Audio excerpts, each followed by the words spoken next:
رجب میں عمرہ کرنا بیٹا کوئی الگ سے فضیلت کا باعث نہیں ہے۔ یہ بہت زیادہ مشہور ضرور ہو گیا تھا اور پہلے بھی بہت زیادہ مشہور تھا یہ، لیکن رجب کے مہینے میں کوئی خاص عمرے کی فضیلت ثابت نہیں ہے نبی علیہ الصلاۃ سے۔ ظاہر سی بات ہے کس دن میں کس وقت میں کون سا کام افضل ہے کون سا کام نہیں ہے، کسی کام کی فضیلت افضلیت یہ اللہ کے رسول صلی اللہ علیہ وآلہ وسلم کا حق ہوا کرتا ہے، ہمارا اور آپ کا حق نہیں ہے۔ لہٰذا اگر کوئی بھی یہ کہتا ہے کہ بھئی رجب کے مہینے میں کوئی خاص فضیلت ہے عمرے کی، فلاں مہینے میں فضیلت ہے، جیسے ہمارے یہاں آج کل ربیع الاول میں بہت زیادہ کوشش کی جاتی ہے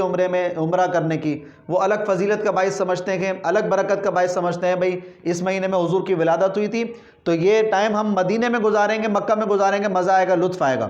یہ آپ اپنی طرف سے نہیں کہہ سکتے ہیں کہ اگر 12 ربیع الاول آپ کے نزدیک پیدائش ہے نبی علیہ السلام گئے تو آپ کہیں بھئی اس دن عمرہ کریں گے یا اس مہینے میں عمرہ کریں گے تو الگ فضیلت کا باعث بنے گا، الگ حیثیت ملے گی اس کو، یا کوئی الگ سے آپ اس کے لیے فضیلت ثابت کریں، یہ بالکل غلط بات ہو جاتی ہے۔ تو رسول اللہ صلی اللہ علیہ وآلہ وسلم سے کوئی بھی اس طریقے سے ثابت نہیں ہے معاملہ کہ رجب کے مہینے میں عمرہ کرنا کوئی خاص فضیلت کا باعث ہے، بلکہ آپ دیکھیں بخاری مسلم میں اور ترمذی میں بھی روایتیں آ رہی ہیں۔ عروہ بن زبیر ام المؤمنین سیدہ عائشہ صدیقہ رضی اللہ تعالی عنہا سے سوال کرتے ہیں کہ نبی علیہ السلام کے عمرے کے بارے میں بتائیے، تو ام المؤمنین سیدہ عائشہ رضی اللہ تعالی عنہا نے رسول اللہ صلی اللہ علیہ وآلہ وسلم کے عمرے کے بارے میں ارشاد فرمایا، ما اعتمر رسول اللہ صلی اللہ علیہ وسلم فی رجب،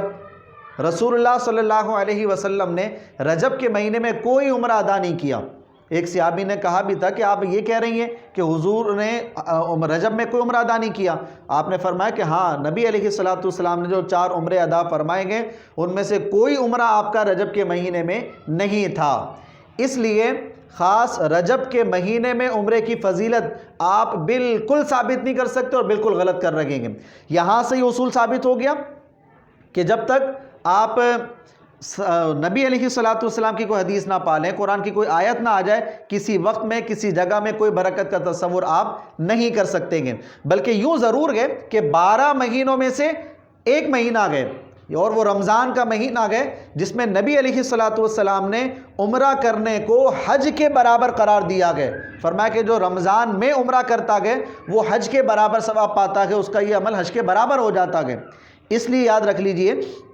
رمضان کی تو فضیلت ثابت ہے، اس میں اگر آپ جانا چاہیں، اس میں ارادہ کریں، برکت کو سمجھیں، یہ بات سمجھ میں آتی ہے کہ اس کا ثواب بڑھ جائے گا رمضان کے مہینے میں، اس کی عظمت بڑھ جائے گی رمضان کے مہینے میں۔ لیکن رجب کے مہینے میں کوئی روایت نہیں ہے، کوئی حدیث نہیں ہے، لہذا رمضان میں یہ ارادہ کر سکتے ہیں، ربیع الاول میں یہ ارادہ نہیں کر سکتے کیونکہ ربیع الاول میں بھی یہ معاملہ کوئی ثابت نہیں ہے۔ ہمارے یہاں تو معاملہ بہت زیادہ بڑھ گیا مختلف مہینوں میں، جیسے رجب